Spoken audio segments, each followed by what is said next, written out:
généralement, j'ai quelques demandes après là, pour entendre ce qui s'est dit. Donc, aussi bien le permettre. Donc, j'ai partagé mon écran. J'ai une toute petite introduction à faire sur le sujet notamment. Donc, j'arrive avec vous. Voilà.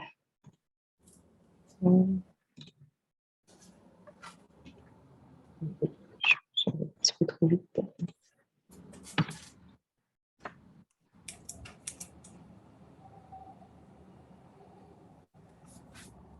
Donc, est-ce que vous voyez bien mon écran? Ou c'est pas le bon que vous voyez? C'est bon. Oui, c'est bon? C'est en grand? Bon, d'accord. Donc, bon, pour la plupart connaissent, je fais vraiment un petit brief vite fait sur la mission interfilière. Donc, c'est un projet qui est à l'échelle régionale, qui jusqu'à maintenant était plutôt porté sur 2 territoires d'expérimentation, la vallée de la Vézère et le littoral charentais. Donc, cette mission est appelée à évoluer sur la région Nouvelle-Aquitaine. C'est une mission qui a été soutenue par l'ADEME et la région, et on travaille en interfilière. Donc, c'est vraiment les membres de l'UNAT Nouvelle-Aquitaine, donc la portion tourisme social, l'UMI Nouvelle-Aquitaine, donc la portion hôtellerie-restauration, avec qui on travaille, et la NAPA, qui est la Fédération d'hôtellerie de plein air. Donc, ils travaillent ensemble autour d'actions sur le tourisme durable. Je mets ici, en fait, quelques petites dates à venir là, dans le cadre de la mission interfilière. Le prochain jeudi web, c'est le 13 octobre prochain, donc à 16h, sur la valorisation des biodéchets. Il y a une matinée technique régionale qui va être aussi conduite le 13 octobre. C'est la même journée, mais c'est en matinée, donc de 9h à 13h. Si ça vous dit de venir au salon Atlantica à New York, c'est dans le cadre de ce salon-là qu'il y a effectivement cette matinée technique. Donc, c'est sur le tourisme durable, évidemment, mais impact opérationnel de la réglementation. On a une avocate qui va venir effectivement nous en parler et différents professionnels aussi là, qui vont raconter leurs témoignages avec des porteurs de solutions. Et puis, on a une formation sur le développement durable en tourisme qui est avec UMI Formation, mais qui est offerte aux 3 filières. Donc, c'est une formation plutôt générique sur comment on peut aider les professionnels à engager cette démarche environnementale, donc les différentes pratiques là, qui peuvent être menées dans votre entreprise. C'est un peu plus pour les entreprises qui débutent sur le tourisme durable, mais ça peut quand même vous donner des pistes d'action là, si vous souhaitez effectivement y assister. Donc, il y en aura une sur la Dordogne et une sur le littoral charentais. Je vais me permettre de glisser dans le fil de discussion les liens. Donc, sur le site interfilière, malheureusement, en ce moment, j'ai un petit bug, mais on a des fiches pratiques, une cartographie des ambassadeurs. Je vous invite à aller les consulter quand il sera réactivé. Et maintenant, pour entrer dans le vif de notre sujet, l'alimentation responsable, effectivement, on s'y intéresse parce qu'en France, c'est un quart des émissions de gaz à effet de serre qui proviennent des assiettes en général, de tout type d'assiettes. Il y a une loi qui affecte seulement la restauration collective à ce jour, mais qui préconise quand même le recours aux produits durables, donc de 50% et un minimum de 20% de production issue de l'agriculture biologique. Donc, je rappelle, c'est en restauration collective, mais il y a vraiment un mouvement finalement réglementaire là, qui est engagé depuis un certain temps. Dans vos entreprises, évidemment, vous avez toutes sortes de solutions que vous pouvez mettre en œuvre dans l'approvisionnement, notamment en circuit court ou saison, issus de l'agriculture durable, des produits bio, entre autres. Et la composition des menus, je pense que les deux professionnels qui sont avec nous vont pouvoir en parler effectivement de ce qu'ils ont mis en œuvre dans leur entreprise. Et ici, j'ai juste fait un petit panorama. Ce n'est pas exhaustif, mais de toutes sortes de ressources qu'on a à notre portée, notamment au niveau des réseaux d'acteurs en Nouvelle-Aquitaine, des plateformes et des cartes interactives qui peuvent justement permettre d'avoir du lien direct avec des agriculteurs. Aussi des références sur tout ce qui est agriculture biologique et toutes sortes de labels qui existent aujourd'hui en restauration responsable. Et il y a des projets aussi au niveau départemental comme les plateformes agri-locales. On les raccorde aussi aux plateformes d'accès aux produits en circuit court ou à proximité, effectivement. Donc, c'est vrai qu'il y a pas mal de ressources. C'est difficile parfois de s'y retrouver dans cet amoncellement de ressources. Éventuellement, s'il y a besoin, effectivement, on peut vous aider à identifier avec qui vous pourriez travailler si vous le souhaitez. En tout cas, n'hésitez pas à me contacter. Voilà, donc enfin, je vous présente nos intervenants d'aujourd'hui. Donc, on a Mme Claire Balzac, des Auberges de Jeunesse 17, qui va présenter effectivement leur démarche. Monsieur David Barbosa du restaurant La Rome à Biscarrosse. Ensuite, il y aura Madame Astrid Joubert d'Interview Nouvelle-Aquitaine qui va nous présenter effectivement qu'est-ce qu'Interview Nouvelle-Aquitaine, qui sont les acteurs qui composent et comment ils peuvent être finalement à notre portée là, pour nous aider dans nos actions. Et enfin, il y a Marie-Virginie Esnon de Résio, qui est finalement une plateforme qui met en relation les artisans, les agriculteurs et les consommateurs professionnels. Donc, elle n'est pas encore arrivée, mais j'espère qu'elle se joindra à nous assez rapidement. Donc, voilà. Si vous n'avez pas trop de questions, moi, je peux passer la parole à Claire pour qu'elle raconte ce qu'ils font dans leurs 4 auberges jeunesse en Charente-Maritime. Bonjour à tous, mais merci beaucoup Maryse pour l'invitation et puis je vais essayer d'être la plus précise, on va dire, dans les exemples à donner. Donc l'idée c'était vraiment d'apporter un témoignage aujourd'hui sur les choses qu'on a réussi à mettre en place avec des fois de la difficulté et puis des fois de la facilité. Donc voilà, moi je suis Claire Balzac, la directrice d'exploitation de AJ17. AJ17, c'est l'association des auberges de jeunesse de Charente-Maritime. On est adhérent à la Fédération nationale, donc la FUAGE des auberges, et nous avons 4 sites dans le département, une auberge à Saintes, comme vous pouvez le voir, une à Rochefort, et 2 sites sur La Rochelle. Un gros bateau de 250 places sur le port des Minimes à La Rochelle, et puis une annexe sur laquelle on reçoit exclusivement des groupes, dont des colonies, qui est la ferme du Petit Brouage. Donc, dans chacune de nos auberges, on propose de la restauration. Il faut savoir que le petit déjeuner est de base inclus quand les gens viennent séjourner chez nous. Ça peut être pour une nuit ou pour des séjours un peu plus longs. Et après, ils ont la possibilité de réserver aussi les déjeuners ou les dîners. Donc, la restauration est quand même quelque chose de central en termes de prestations proposées dans les auberges. D'autant plus pour tout ce qui est accueil de groupe. On est accrédité pour recevoir des colonies, des séjours scolaires. Donc, vous vous doutez bien que cette question du bien manger est assez prenante et prégnante dans les échanges. Donc, on peut mettre la deuxième vignette si vous voulez. Voilà, super. Alors, j'ai essayé de synthétiser en un visuel les actions phares selon nos sites parce que selon la situation de nos auberges, la taille et aussi le type de public qu'on reçoit, on n'a pas développé les mêmes choses. On a fait le choix aussi de s'appuyer sur les compétences, les savoirs et les savoir-faire de nos équipes sur place et puis aussi des acteurs partenaires pour lancer nos démarches. Nous, ce qui était important, c'était d'avancer. Alors, évidemment, il y a encore plein de choses perfectibles, mais on se dit déjà, faut se lancer dans ce mieux manger, dans ce circuit court. Et par exemple, sur la ferme du Petit Brouage, donc c'est l'exemple qui est en haut à gauche, on reçoit donc sur ce site, comme je vous disais, principalement des groupes et dont des colonies. Et pour nous, ce qui était important, c'était de mettre déjà de la pédagogie dans l'assiette, comme on le dit, puisque les enfants, c'est pour nous, l'enjeu, il est de les sensibiliser à qu'est-ce que j'ai dans mon assiette, comment je peux bien manger. Donc, j'ai repris ce petit symbole que vous aviez partagé aussi, Marie, sur le visuel, j'ai vu avant, avec une assiette proportionnée constituée avec la moitié étant des légumes, un quart de protéines, un quart de féculents. Donc ça, on essaie de faire comprendre aux enfants qu'il y a une diversité aussi à avoir dans les assiettes. C'est une mission pédagogique et aussi une continuité parce que tous les enfants aujourd'hui n'ont pas la possibilité de manger des produits frais, manger équilibré.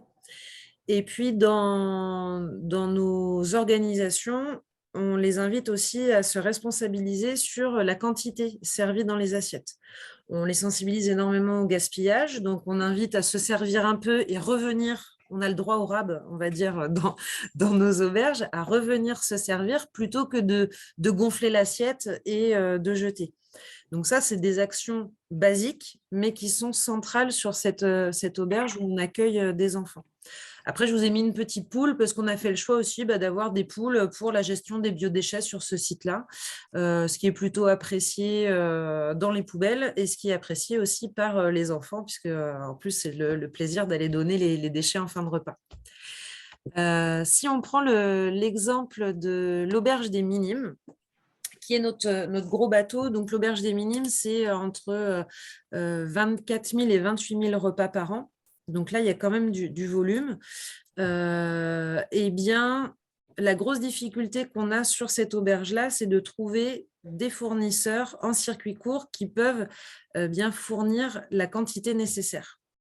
Donc, on recherche au fur et à mesure, on avance pas à pas. Là, depuis 3 ans, on avait entamé, alors avant Covid, on avait entamé cette démarche, puis un peu comme tout le monde, je pense qu'il y a des choses qui ont explosé avec l'obligation de revenir à des choses, des portions individuelles, tout ça. Mais en tout cas, c'est une démarche qu'on avait entamée. Et sur toute la partie boisson, on arrive aujourd'hui à fonctionner avec des fournisseurs locaux. Donc, ça va être sur la partie bar, les bières de Ré, on a de limonade de Ré, cola de Ré, du jus de pomme local.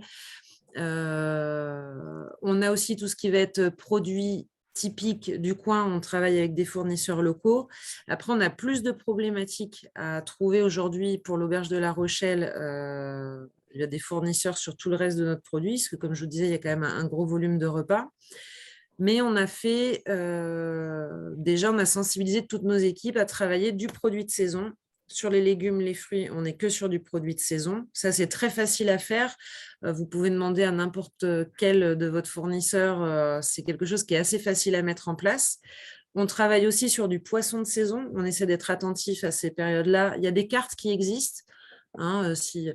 Parce que moi, je n'étais pas spécialisée là-dedans. Donc, en fait, il suffit de rechercher. Maintenant, il y a des calendriers qui existent avec la saisonnalité sur les poissons aussi. Donc, voilà, on l'a téléchargé et puis on a fait nos menus en s'appuyant sur cette grille-là. Et la grande démarche quand même phare qu'on a mise en place sur cette auberge des Minimes, c'est toute la démarche anti-gaspi. Donc, on a été accompagné par Écoacteurs en Médoc sur 2 journées de sensibilisation et de travail autour de la meilleure gestion des quantités, du process de production pour nous aider à moins jeter tout au long et de la production et du service aussi. Ça passe par tout simplement mieux portionner les entrées que l'on propose en petites assiettes et resservir au fur et à mesure.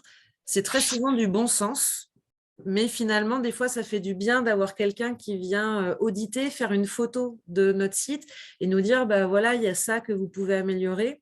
Et c'est plein de petits gestes de bon sens qui, accompagnés, sont assez faciles à mettre en place. Donc, on a eu ce travail avec Écoacteurs en Médoc. On s'est appuyé aussi sur une centrale d'achat de l'économie sociale et solidaire, qui est une centrale d'achat nationale qui s'appelle le réseau Apogée.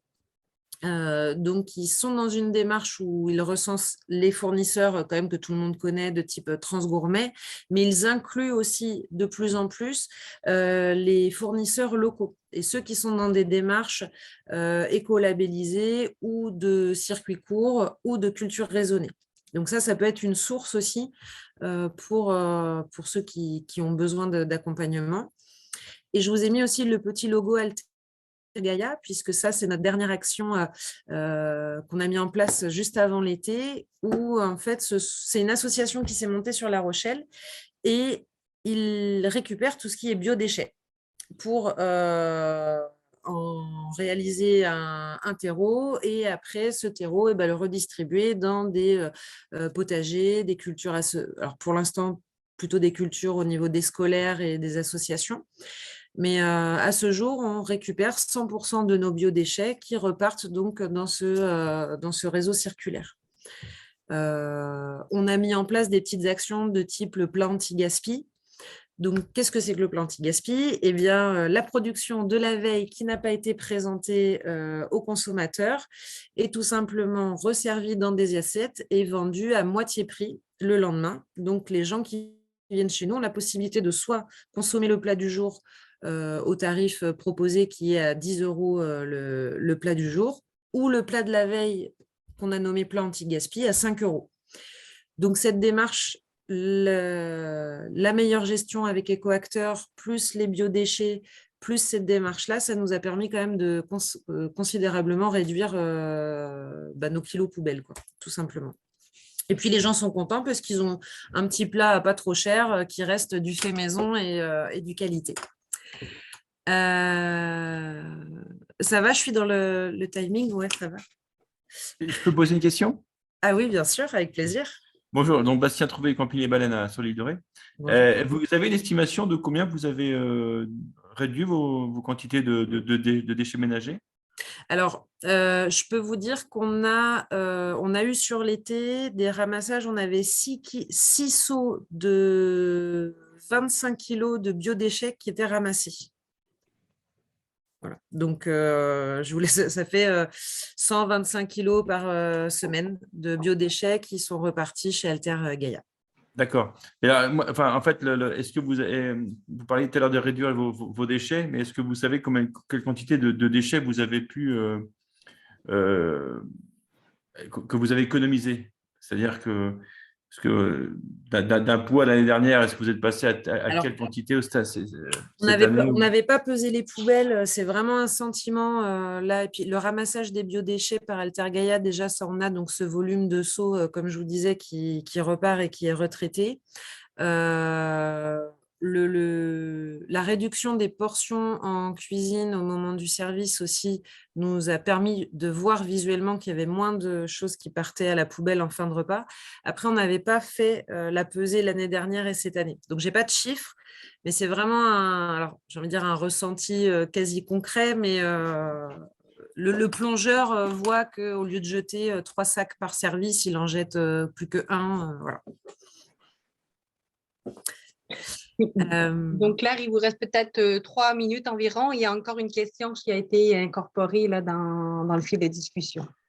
Alors, je vais aller très vite sur l'auberge de Saintes où là, on a un public qui est quand même. On a pas mal de groupes d'adultes qui recherchent encore, on va dire, la cuisine traditionnelle, le plat en sauce, etc. Donc, c'était compliqué de transiter vers les nouveaux menus, VG, tout ça sur le public accueilli à Saintes. Donc là, on a fait le choix de plutôt axer vraiment sur des produits de marché de saison, d'être vraiment très attentif à ça pour l'instant, mais ce n'est pas notre espace de restauration sur lequel, on va dire, on a le plus mis en place de nouveautés dans le fonctionnement. Et l'auberge de Rochefort, par contre, c'est notre exemple et notre labo test sur toutes ces démarches-là. On a une chef de cuisine qui est formée au plat végé, vegan. On va la former à la machine à stérilisation des bocaux. On va essayer de mettre en place toutes ces démarches de bocaux pour faire des périodes de production avec des légumes de saison et pouvoir en avoir toute l'année. Ils ont mis en place une cantine sur Rochefort aussi, où ils ont même gagné un prix chez les Jets, les journées des experts tourisme qui se sont tenues à Jonzac. Donc, toute la démarche a été récompensée. Je vous invite à aller regarder un petit peu.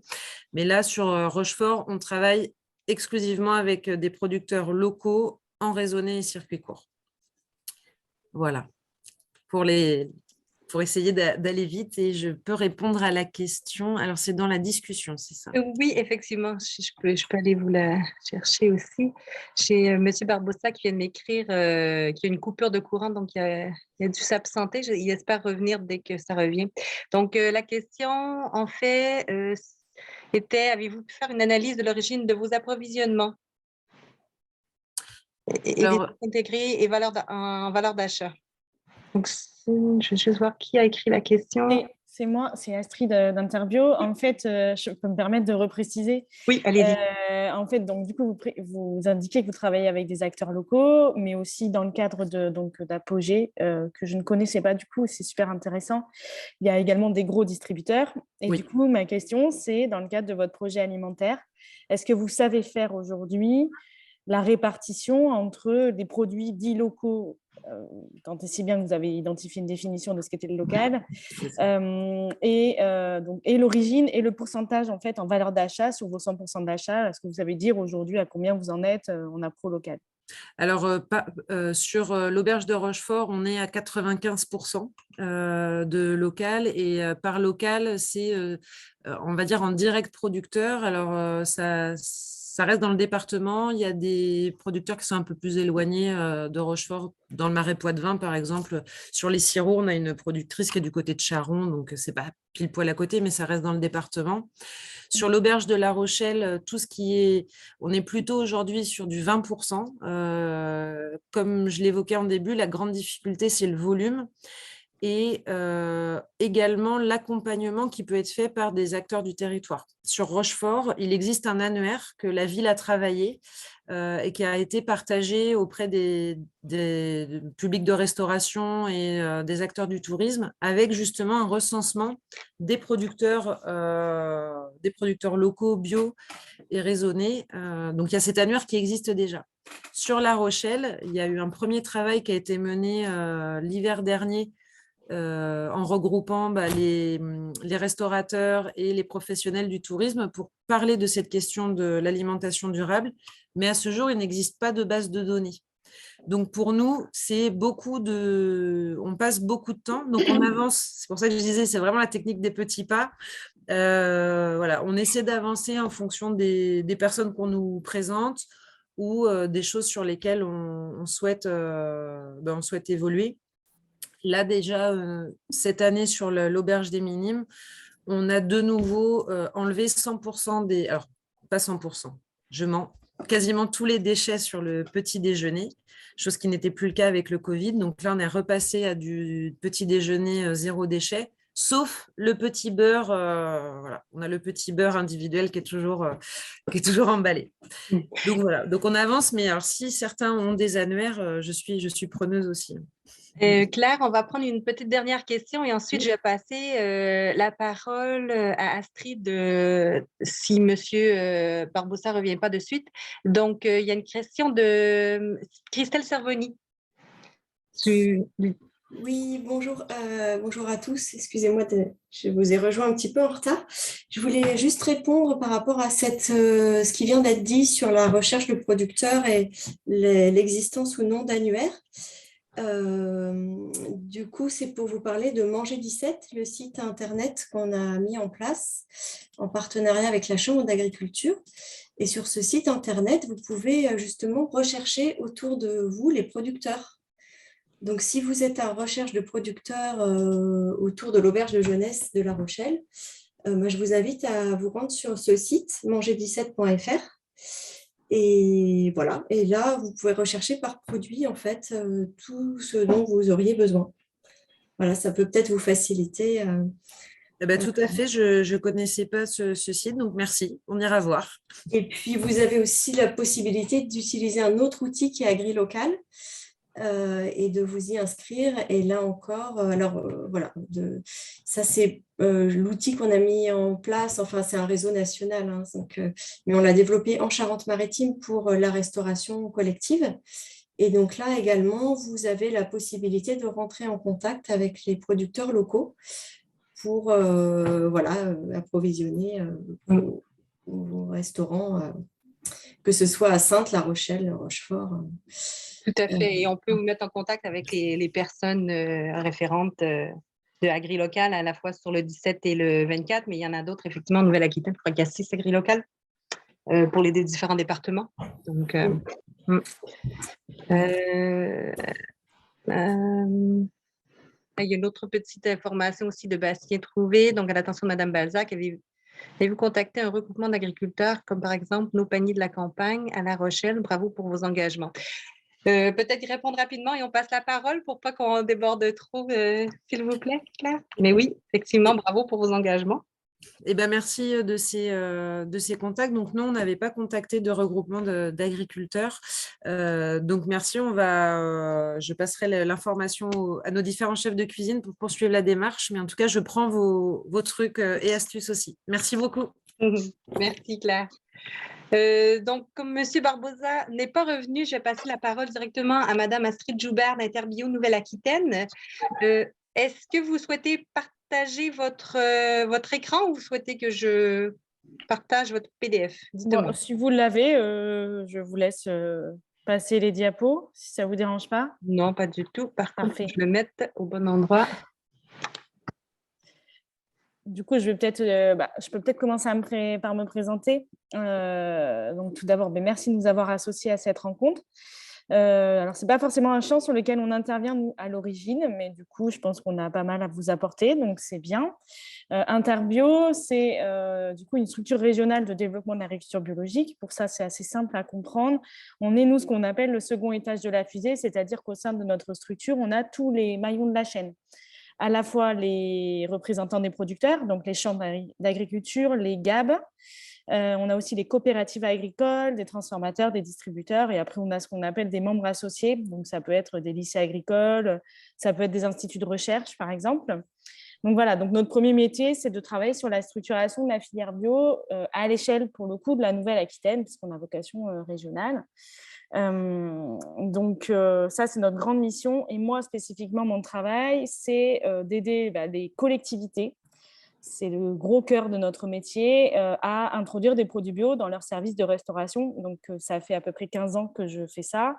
Et quand on parle d'aider des collectivités, c'est à la fois faire ce fameux audit du site de restauration, parce que sans ça, en fait, on peut donner les meilleurs conseils qui soient, mais il faut adapter nos conseils à chaque site de restauration, qu'on soit petit, qu'on soit gros, qu'on soit alors sur la collectivité territoriale, on peut être en mode de gestion directe ou en concédé. Donc voilà, donc on est en capacité de faire cet audit-là. Alors les premières diapos, elles parlent un peu d'Interbio. Je vous laisserai prendre connaissance des diapos par la suite, et si vous voulez avoir plus d'informations, vous pourrez revenir vers nous. Juste pour info, je ne l'ai pas précisé, on est 12 salariés. Notre siège est à Bordeaux, mais après, on a une antenne à Saint-Jean-d'Angély, donc sur le bord de l'autoroute, au niveau des silos de la Corade, des silos Bio-Ouest, là, à la sortie de l'autoroute, vous les voyez sur le côté droit. Et après, on a une autre antenne à Limoges, en fait, puisqu'on a fusionné 3 structures qui étaient historiquement présentes sur les ex-régions. On est comme pour beaucoup d'institutions régionales à avoir fait ça. Donc voilà, on a pas mal d'actions. Et donc, moi, principalement, la restauration collective pour la Nouvelle-Aquitaine. Je vous propose de passer les diapos, vraiment qu'on aille peut-être plus sur l'axe restauration collective. Donc, voilà. Donc, la première base, c'est d'accompagner. En fait, on a 3 axes de travail. C'est d'accompagner les établissements de restauration collective. Donc là, on parle collective, mais au final, on peut très bien décliner notre action sur la restauration dite commerciale, de tourisme, etc., puisque la base de nos audits et de notre accompagnement, il peut être totalement transposable. On a des collègues dans d'autres régions qui ont totalement pris cet angle d'attaque-là. Nous, pour l'instant, ce n'est pas le cas, puisqu'on n'a pas eu l'opportunité. Mais je pense que c'est quelque chose qui pourrait totalement avoir lieu dans l'avenir, en tout cas, de porter des partenariats avec vos associations régionales dans un premier temps. Donc, on met en place des accompagnements soit individuels, donc de sites, soit des accompagnements collectifs, à l'échelle des territoires. Par exemple, on accompagne des PAT, où là, on fait d'accompagnement de communes pilotes, par exemple, à atteindre les objectifs de la loi EGalim, que vous citiez tout à l'heure, 50% de produits durables, dont au moins 20% de produits bio. Cette loi, aujourd'hui, elle nous dit qu'on veut des produits sous signe officiel de qualité, mais elle ne parle pas de localisme, puisqu'on est sur une réglementation européenne du marché public qui dit on n'a pas le droit de dire qu'on veut favoriser du local dans le cadre des marchés publics. C'est l'une des grosses contraintes du marché de la restauration collective publique qui nous empêche, on va dire, sur une première base de travail, de pouvoir favoriser les producteurs locaux. Par contre, justement, nous, notre travail à Interbio, c'est d'essayer, tout en restant dans les clous de la commande publique, de contourner cet élément législatif pour pouvoir permettre aux établissements qu'on accompagne quand même d'introduire des produits issus de notre territoire.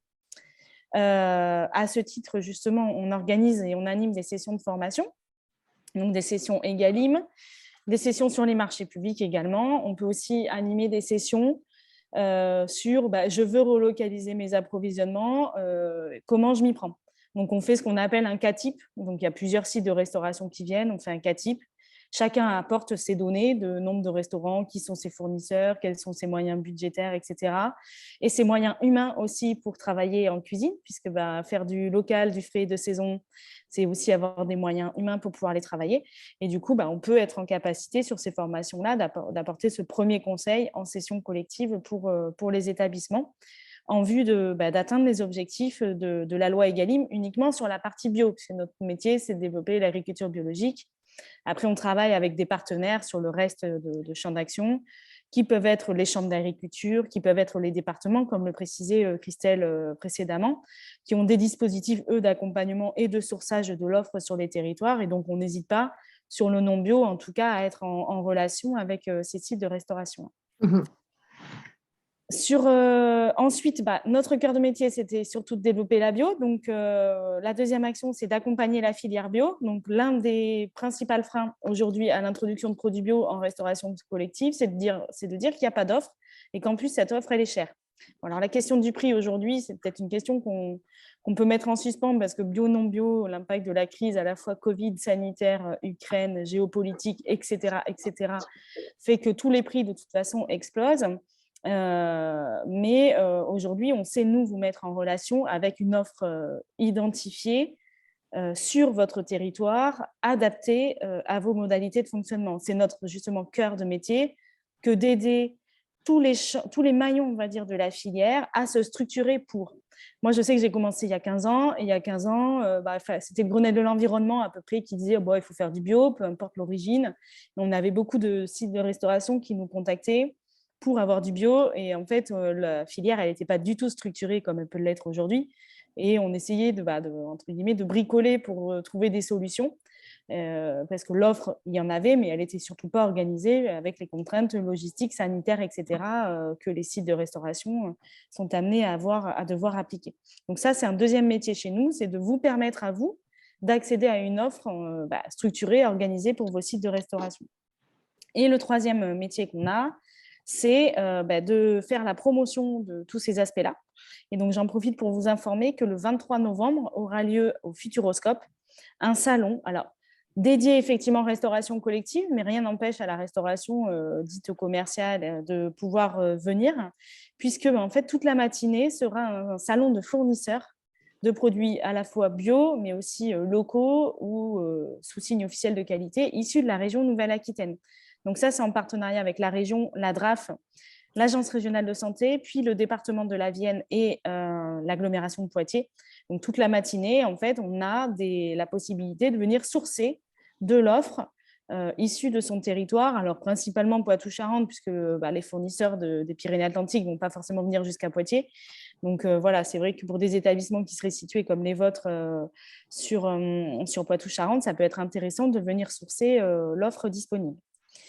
Donc voilà pour nos 3 actions. Ensuite, on a aussi une part de notre action qui est de coordonner à l'échelle régionale un plan d'action en faveur de la bio en restauration collective. Donc là, c'est vraiment on va dire de l'institutionnel avec la région, l'État et l'Agence régionale de santé. Et pour ce compte-là, on anime, et vous l'avez déjà cité dans vos flyers, dans vos slides précédentes, un portail d'information qui s'appelle restaurationcollectivena.fr, qui recense entre autres l'offre disponible en produits pour la restauration collective. Mais je réinsiste en disant que cette offre elle peut être également disponible pour tous les autres sites de restauration.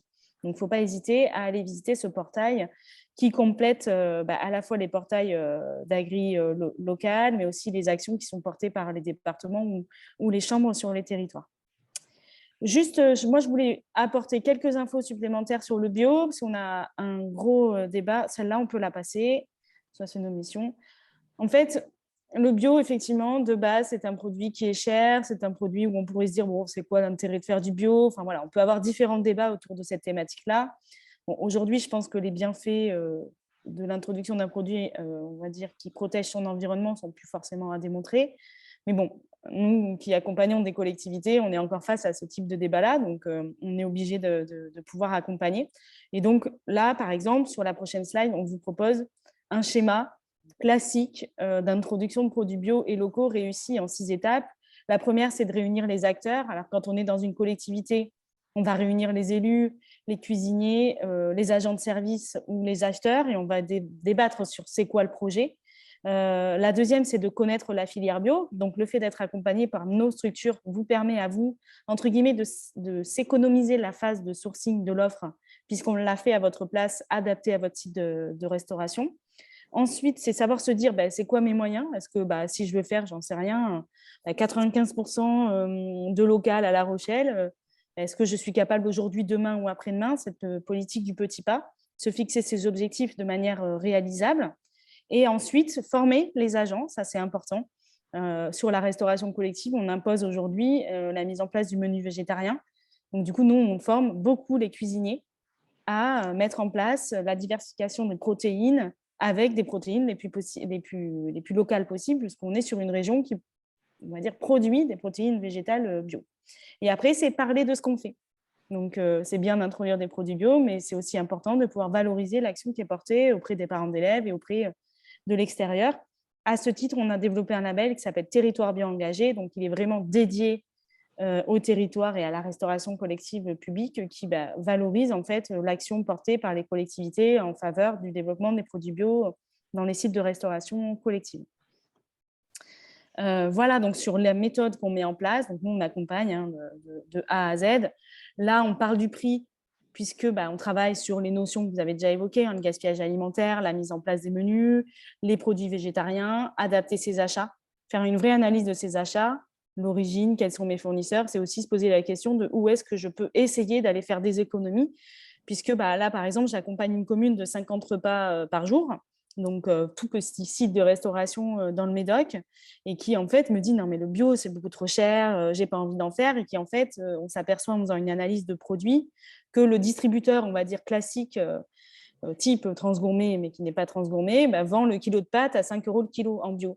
Et donc du coup nous qui avons un peu une connaissance de c'est quoi le prix du bio sur le marché, moi je lui dis bon on va arrêter tout de suite ça, terminer vos stocks et on va repartir sur une démarche totalement différente avec peut-être d'autres fournisseurs qui ne vont pas forcément spéculer sur le prix du bio ou entre guillemets se faire une marge, on va dire, trop importante sur ces produits-là. Donc, c'est aussi notre expertise vous permet de pouvoir analyser correctement les approvisionnements déjà en place et comment aller maîtriser les coûts, puisque le produit bio, intrinsèquement, il va être un peu plus cher, mais derrière, on a toute une méthode qui vous permet d'essayer d'aller maîtriser les coûts le plus possible. Donc ça va avec la méthode mise en place au sein de notre structure. Et après, ça, c'est les chiffres de la bio pour vous dire que clairement, aujourd'hui, on n'a pas de problématique, si ce n'est qu'aller demander des choses impossibles. Après, on sait que dans nos régions, il y a des choses qu'on ne sait pas produire. Vous voulez du chou-fleur, ça va être compliqué. Vous voulez des œufs durs, déjà durs, ça va être compliqué. On n'a pas des grosses filières en œufs aussi sur nos territoires, mais derrière, sur tout ce qui va être fruits, légumes, etc., on va être en capacité de pouvoir aller vous aider à sourcer sur votre territoire. Donc ça, c'est les chiffres de la bio. Et après, je vous ai fait une diapo sur des structures. Donc, ce n'est pas celle-ci, ça c'est les chiffres, bon, si vous voulez. Ça sera celle d'après. En Nouvelle-Aquitaine, voilà, il existe des outils que vous avez déjà cités, qui sont ce que nous, on appelle les plateformes d'approvisionnement en produits bio. Donc ça, c'est des outils de producteurs, de coopératives. Donc, c'est souvent soit des associations, soit des sociétés coopératives qui regroupent un ensemble de producteurs qui sont membres de la coopérative, donc un homme égale une voix au niveau de la décision, et qui favorisent le développement des filières sur leur territoire, et qui en plus vont vous permettre à vous de trouver une offre large et diversifiée. C'est-à-dire que ces plateformes, elles sont en capacité à la fois de vous apporter des yaourts, de l'épicerie, de la viande, des produits laitiers autres que yaourts, des fruits et légumes, etc., sur une seule et même commande. Et aujourd'hui, ce sont des plateformes qui non seulement fournissent les collectivités, mais aussi fournissent les restaurateurs, les festivals, etc., tous ces sites de restauration et qui sont totalement adaptés à vos politiques d'achat, qui sont capables de faire du petit site comme du très gros site, puisque notamment celle d'Aquitaine, Manger du Sud-Ouest, fournit aujourd'hui Bordeaux-Mérignac, qui fait 24 000 repas jour. Donc, ils sont totalement capables de travailler et de brasser un peu de volume sur leur site de restauration. Donc, voilà, 4 outils qui sont fédérés sur la Nouvelle-Aquitaine, ils sont en réseau. Donc, par exemple, sur Poitou-Charentes, c'est Mangeons Bio Ensemble qui aujourd'hui rassemble des producteurs et des coopératives du territoire de Poitou-Charentes, bio, 100% bio par contre, pour vous permettre de répondre à la demande sur une gamme multiproduits.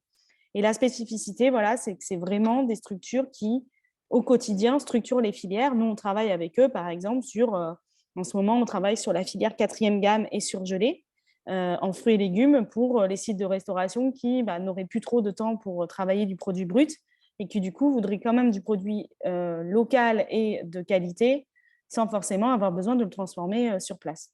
Donc, voilà le type d'acteurs qui sont disponibles sur votre territoire. Et normalement, j'ai terminé.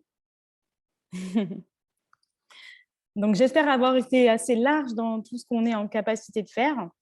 Et l'idée, c'est de dire que c'est faisable de pouvoir relocaliser en produits bio et qu'il y a des réseaux qui sont là pour, à minima, vous mettre à disposition l'offre disponible. Ça, c'est vraiment, comme le disait Christelle tout à l'heure, le prérequis, en fait, s'intéresser à l'offre. Et je pense qu'il y a une méconnaissance sur les structures qui sont capables de vous accompagner sur ces aspects-là.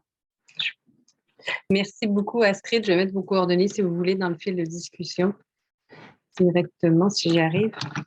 Merci beaucoup. Est-ce que vous aviez des questions pour Madame Joubert? Je n'ai pas vu s'il y en avait dans le fil de discussion qui était apparu. Non, je ne pense pas. Donc, n'hésitez pas. On n'est pas un peu nombreux, donc n'hésitez pas à intervenir et lever la main. Je vais juste laisser vos coordonnées. Alors, la petite spécificité, c'est que je quitte mon poste à la fin du mois, mais je suis remplacée. Ah. Donc, même si vous m'envoyez un mail, du coup, la personne répondra. Voilà. Oui, oui, d'accord. OK, très bien, très bien. Merci. Donc, est-ce qu'il y avait effectivement des questions par rapport au bio? Est-ce que c'est quelque chose que vous avez de la difficulté à trouver, par exemple, M. Rig, M. Trouvé, les professionnels qui sont avec nous, le camping des Tourterelles, Mme Ross peut-être? Je ne sais pas si c'est une problématique que vous rencontrez dans l'approvisionnement et que là, vous avez trouvé des réponses. Oui, pour ce qui nous concerne, on a un producteur bio à 5 km de chez nous. Donc, c'est vrai que ça facilite les choses. Mm-hmm. Quand vous ne l'avez pas, c'est plus compliqué. Oui, ouais, tout à fait. Tout évidemment. Moi, si je peux me permettre, du coup, bon, juste pour ceux que je ne connais pas, en fait, je dirige un centre de vacances solide d'Oléron et une cuisine centrale à côté de La Rochelle. Et effectivement, la difficulté, c'est avant tout de trouver. Aujourd'hui, nous, on se sert principalement des gros fournisseurs pour trouver des produits bio. On essaie d'assister pour que ça soit du local au maximum. Après, avec les petits producteurs, nous, souvent, la difficulté qu'on va rencontrer, c'est les quantités à livrer, où du coup, ce n'est pas toujours évident parce que, par exemple, la cuisine centrale, je fais 600 repas jour. Donc, et il faut assurer la quantité sur... nous, c'est un menu sur 6 semaines qui se renouvelle 2 fois par saison. Et du coup, il y a ça. Et après, il y a les frais de transport. Parce qu'en fait, quand on va chez un fournisseur et qu'on prend qu'un produit, le problème, c'est que si on n'atteint pas le quota pour avoir les frais de transport offerts, et tout de suite, ça devient problématique parce que même si ça ne monte pas vraiment le prix, ça monte le prix de la livraison et donc du produit. Et c'est vrai que c'est un peu la difficulté qu'on va rencontrer jusque-là.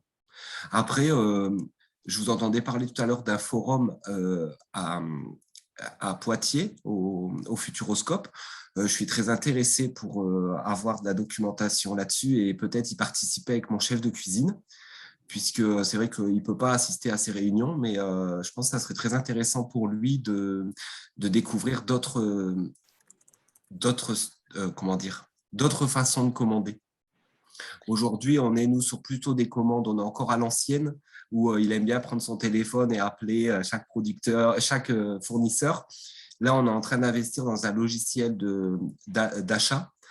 Et du coup, c'est vrai que si on peut intégrer ces producteurs locaux qui sont un peu plus petits dans ce logiciel d'achat et acheter directement, ça peut être hyper intéressant.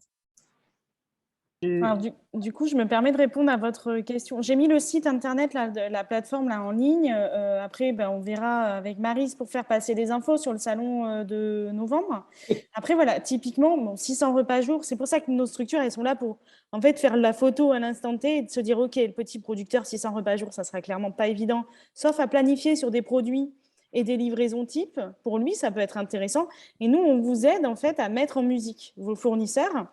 Et donc, les plateformes que je présentais juste avant, là, les plateformes bio, elles sont justement dédiées à des sites de restauration comme les vôtres, parce qu'en fait, elles ont été créées par les producteurs qui, seuls, n'arrivent pas à livrer ou n'atteignent pas les francos, pour le coup. Et là-dessus, effectivement, vous avez tendance à vous dire Non, en fait, je ne vais pas payer du franco de port parce que je préfère aller massifier mes commandes chez un autre fournisseur. Donc, du coup, la solution de facilité, ça serait plutôt de se tourner vers des gros.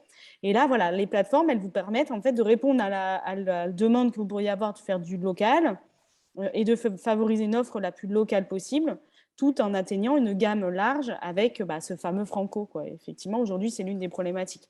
Donc, je pense que sur du 600 repas jour, c'est peut-être la solution adaptée sur votre territoire. Pour la petite histoire, moi, j'étais, avant d'être en Nouvelle-Aquitaine, alors plutôt Nouvelle-Aquitaine, je suis en Aquitaine, mes sites de restauration à moi. Après, on a un partenariat avec le groupement des producteurs bio sur Poitou-Charentes.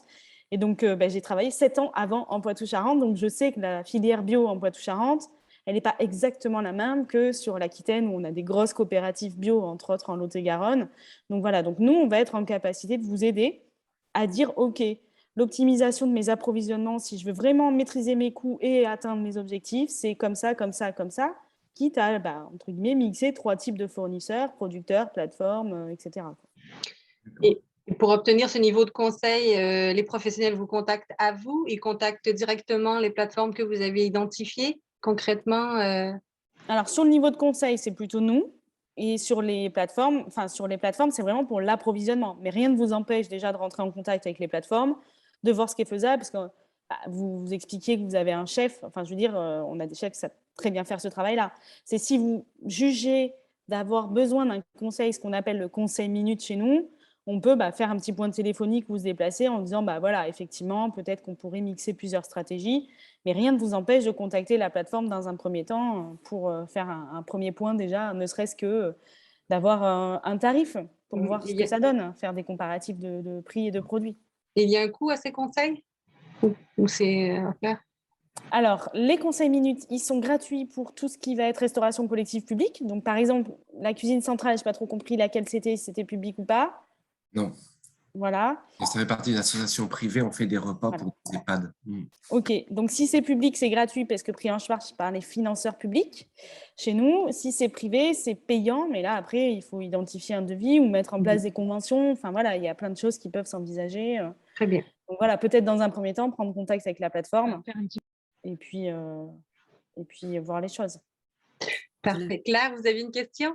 Oui, c'est pour compléter les questions. Je pose moi aussi d'autres questions dans ce sens-là où c'est vrai que là, on voit il y a des acteurs de terrain qui sont autour de la table où on sent qu'il y a cette préoccupation de comment on arrive à se faire livrer, comment on trouve les bonnes quantités. Et là, vous nous avez donné déjà des premières solutions. Mais c'est vrai qu'après, il y a cette question, comment on aide les structures et notamment associatives à porter ces projets-là? Parce que je pense qu'avec Julien, on peut avoir les mêmes problématiques aussi, où nous, on a des ambitions, des projets associatifs qui sont dans aussi à maîtriser les coûts pour les usagers, avoir les coûts les plus bas. Et comment on peut être aidé par, je ne sais pas, le local, les politiques locales sur soit la mise en place de dispositifs de livraison, soit des aides pour financer les conseils pour être accompagné par vous, parce que sinon, pour des structures comme les nôtres, c'est des coûts supplémentaires sur des coûts sur des coûts. Et c'est vrai que des fois, ça peut être compliqué, quoi. Donc là, je partage plus un sentiment. Je ne sais pas si vous avez des réponses par rapport à ça, mais c'est vrai que c'est des fois un point qui bloque et qui peut être démotivant pour des petites structures, des petits assos, quoi. Alors après, sur les moyens de financer un accompagnement, moi, j'aurais envie de dire que peut-être que doit y en avoir une action collective à l'échelle de l'UMI ou de l'UNAT qui va potentiellement aller chercher du financement au pouvoir public. Ça, j'en sais rien. Enfin, pour le coup, je vais être ultra transparente avec vous. C'est un secteur que je ne maîtrise pas forcément aussi bien que la restauration collective. Mais j'ai tendance à me dire que, parce que j'ai déjà vu l'UMI dans des réunions de travail avec la région et la DRAF, à voir si, en vue de favoriser le développement des filières agricoles sur le territoire, il y aurait un axe de financement sur ça. Et après, je me dis que typiquement, tout à l'heure, je vous précisais qu'on fait à la fois de l'accompagnement individuel, mais on fait aussi des formations. Nous, ce qu'on propose, par exemple, sur des territoires qui voudraient se payer des prestations, c'est de venir à plusieurs établissements. Comme ça, on lisse le coût par établissement. Plutôt que de se payer une prestation d'accompagnement, nous, on fait de la carte. Donc, si vous estimez un besoin collectif et que vous avez une partie ou pas du tout de financement, on peut faire un devis. Enfin, voilà, on essaie de trouver la meilleure solution. Parce que quand on parle d'alimentation bio, locale, durable et équitable, forcément qu'on va dans le champ de l'économie sociale et solidaire et que notre première vocation à nous, c'est de rendre accessible le bio pour tous au meilleur prix. Donc voilà, effectivement, là, ce qui est intéressant, c'est qu'on a un financement public qui dit que ça aide les collectivités publiques. Vous, il y a peut-être un champ d'action à voir avec l'UNI et l'UNAT s'il y a des financements à aller chercher sur ça. Auquel cas, on serait très intéressé pour vous aider à atteindre vos objectifs. Du coup, je rebondis aussi sur Claire, j'en profite, parce qu'effectivement, Claire parlait des coûts qui sont hyper importants pour nous, parce que je suis dans l'associatif également, et voilà. Après, c'est aussi la question du temps. C'est pour ça, en fait, des plateformes, on a vu, là, on a déjà 3-4 sites qui ont été cités. Des plateformes, il y en a beaucoup.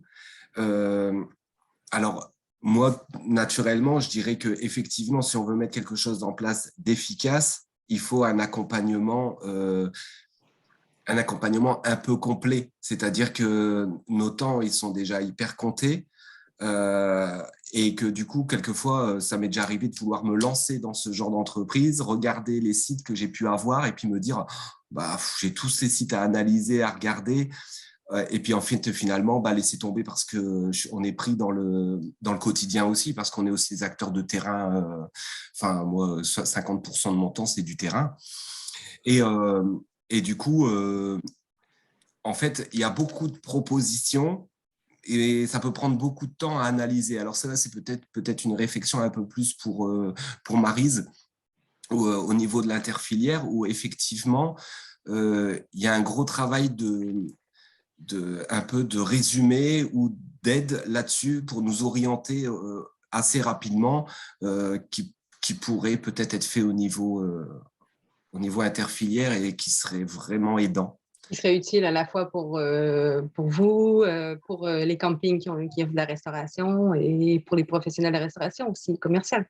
Voilà, en fait, je pense que ça serait utile pour tout le monde parce que tout le monde est dans le même cas. Enfin, je parlais de mon cas, mais je pense qu'on est tous pareils aujourd'hui.